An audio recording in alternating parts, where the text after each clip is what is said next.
사도신경 하시면서 우리의 신앙을 고백하겠습니다.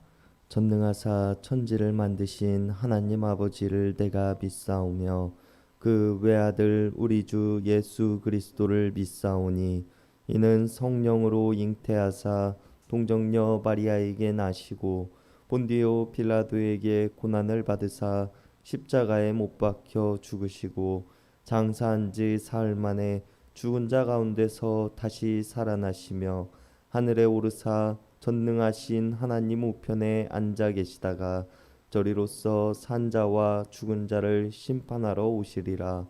성령을 믿사오며 거룩한 공예와 성도가 서로 교통하는 것과 죄를 사하여 주시는 것과 몸이 다시 사는 것과 영원히 사는 것을 믿사옵나이다.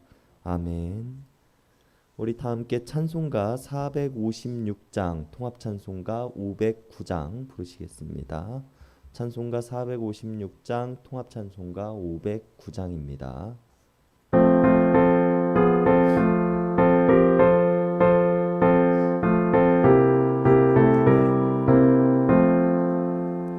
거친 세상에서 실패하거든 그 손 못 자국 만져라. 고된 일 하다가 힘을 얻으리 그 손 못 자국 만져라. 그 손 못 자국 만져라. 그 손 못 자국 만져라. 주가 널 지키며 인도하시리 그 손 못 자국 만져라. 내가 어둠 속을 걸어갈 때에 그 손 못 자국 만져라. 주가 참 평안을 내게 주시리 그 손 못 자국 만져라. 그 손 못 자국 만져라. 그 손 못 자국 만져라. 주가 널 지키며 인도하시리 그 손 못 자국 만져라.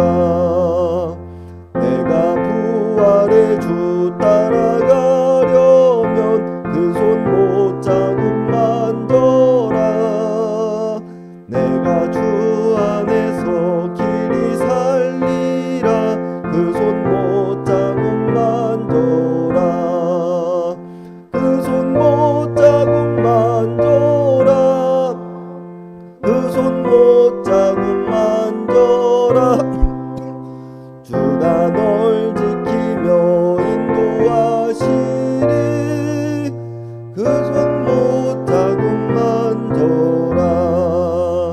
너의 죄악의 짐 무거울 때에 그 손 못 자국 만져라. 마음 문 열고서 주를 모셔라 그 손 못 자국 만져라. 그 손 못 자국 만져라. 그 손 못 자국 만져라. 주가 널 지키며 인도하시리 그 손 못 자국 만져라. 오늘 우리에게 주시는 하나님의 말씀은 욥기 8장 8절에서 22절까지의 말씀입니다. 욥기 8장 8절에서 22절까지의 말씀입니다. 우리 한 절씩 교독하시겠습니다. 청하건대 너는 옛 시대 사람들에게 물으며 조상들이 터득한 일을 배울지어다.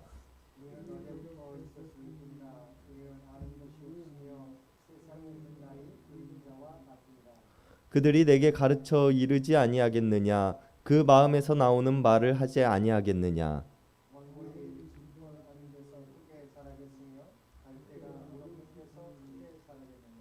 이런 것은 새순이 돋아 아직 뜯을 때가 되기 전에 다른 풀보다 일찍이 마르느니라.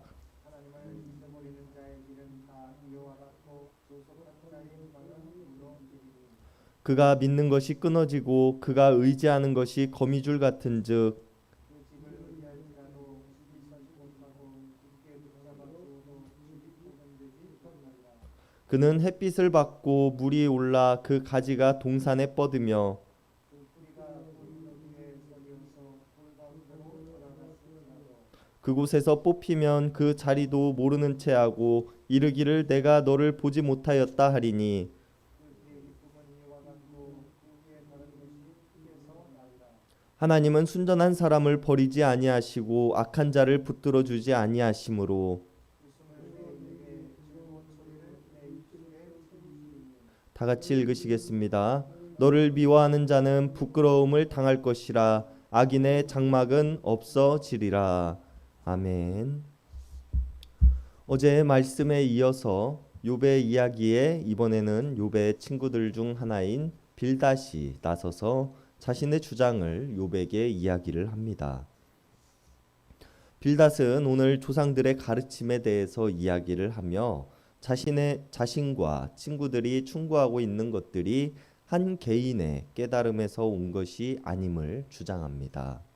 자신의 충고는 욥과 그의 친구들이 태어나기 훨씬 이전에 지혜로운 조상들로부터 전해 내려오는 가르침에 관한 것이라고 이야기를 하고 있는데요.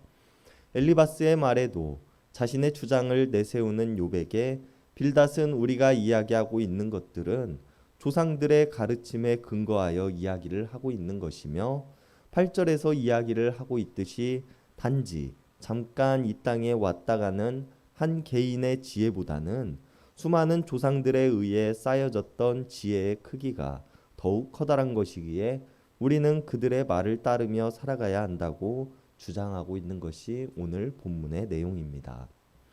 빌닷은 오늘 본문의 시작에서 청하건대 너는 옛 시대 사람들에게 물으며 조상들이 터득한 일을 배울지어다 라고 욥에게 이야기를 합니다. 욥이 아무리 많은 지혜를 경험하고 터득하였다고 할지라도 그의 지혜는 순간을 살아가는 한 개인이 쌓아 올린 것뿐이기에 제한적일 수밖에 없으며 먼 조상들로부터 시작되어 끊임없이 검증되고 전달되어진 명확한 삶의 교훈을 우리는 따르며 살아가야 한다고 주장하고 있는 것입니다. 그러면서 이야기하기를 11절에서 이야기를 하고 있듯이 왕골이 늪이 아닌 곳에서 어떻게 크게 자랄 수 있을 것이며 갈대가 물이 없는 곳에서 어떻게 크게 자라느냐고 이야기를 하고 있는데요. 조상들로부터 내려온 지혜란 마치 왕골이 늪에서 자라는 것이 당연한 것과 같은 진리이며 갈대가 물이 있는 곳에서 자라는 것과 같이 당연한 진리라고 이야기를 하고 있는 것입니다. 그러나 늪과 물이 없는 곳에서 자라나는 왕골과 갈대는 새순이 돋아 아직 뜯을 때가 되기 전에 다른 늪과 물이 풍족한 곳에서 자라난 풀들보다 일찍 마르게 되며 이것들은 사람들에게 있어서 아무런 쓸모없는 풀이 될 뿐이라고 이야기를 하고 있는 것입니다. 그리고 이처럼 말라버린 풀은 하나님을 잊어버린 자의 모습과 같으며 믿음을 저버린 사람의 소망이 사라지는 것과도 같은 모습이라고 욥에게 말하고 있습니다.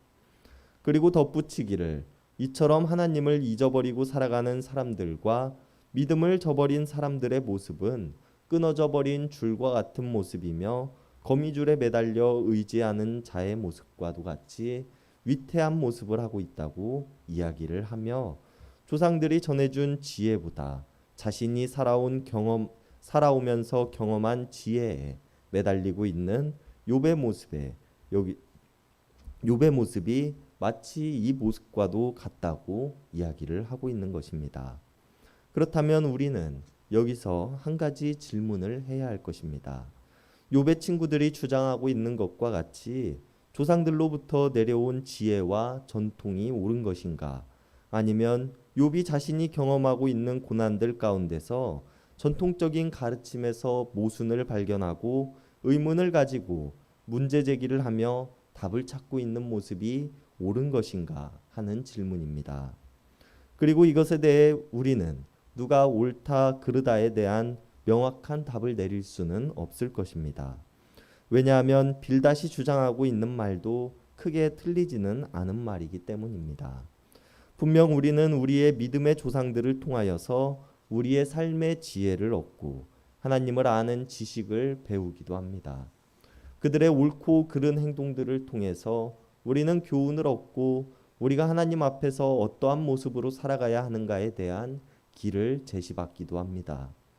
그러나 반대로 욥이 주장하고 있는 것처럼 자신의 고난을 바라보면 조상들로부터 전해져 내려온 이야기에는 모순이 있다고 주장하며 욥의 친구들이 이야기하고 있는 것과 같이 모든 고난에는 이유가 있다는 것을 믿지 못하고 있는 모습 또한 틀린 말이 아닐 것입니다.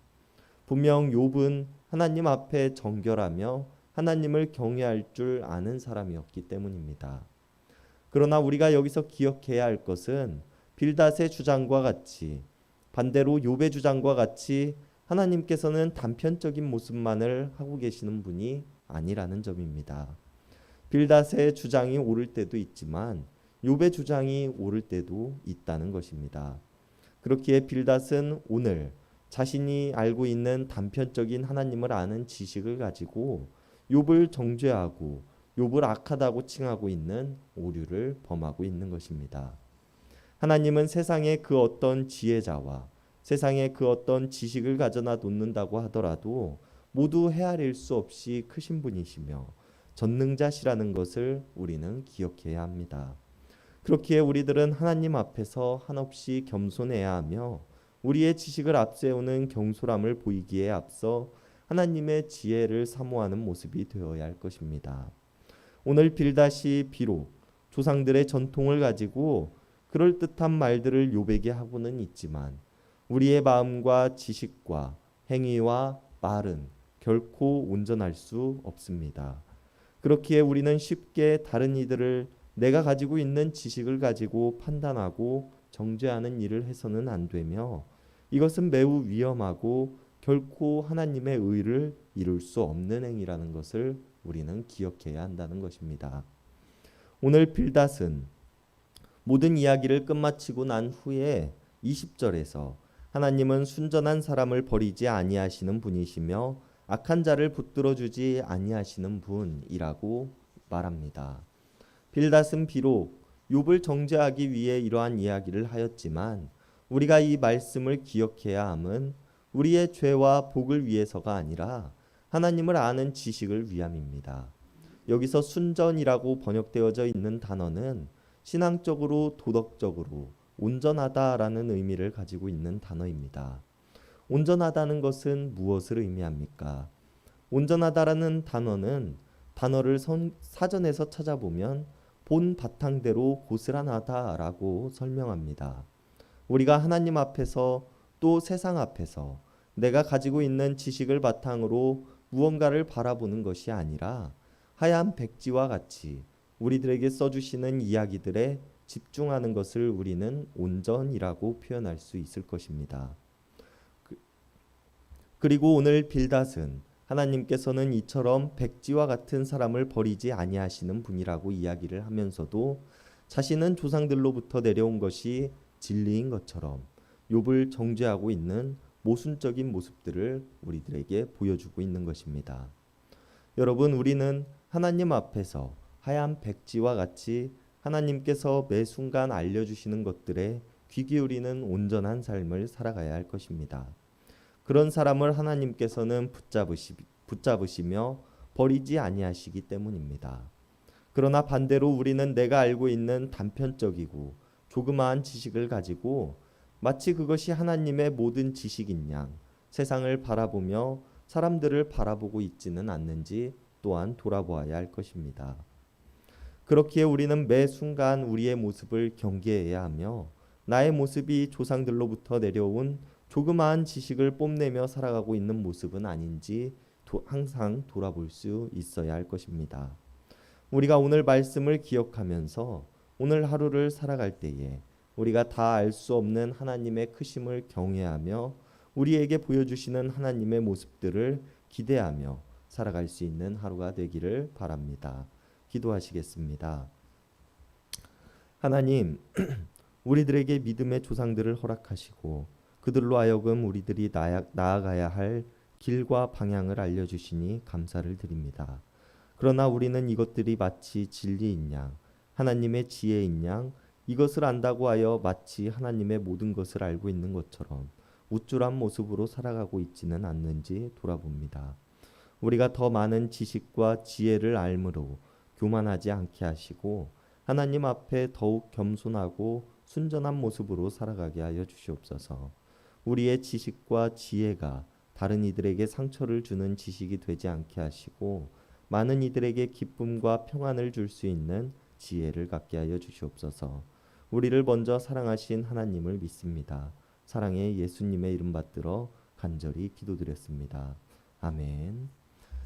이 시간 우리가 우리 개인을 위한 기도, 이웃을 위한 기도, 교회를 위한 기도, 세상을 위한 기도하는 시간 갖도록 하겠습니다.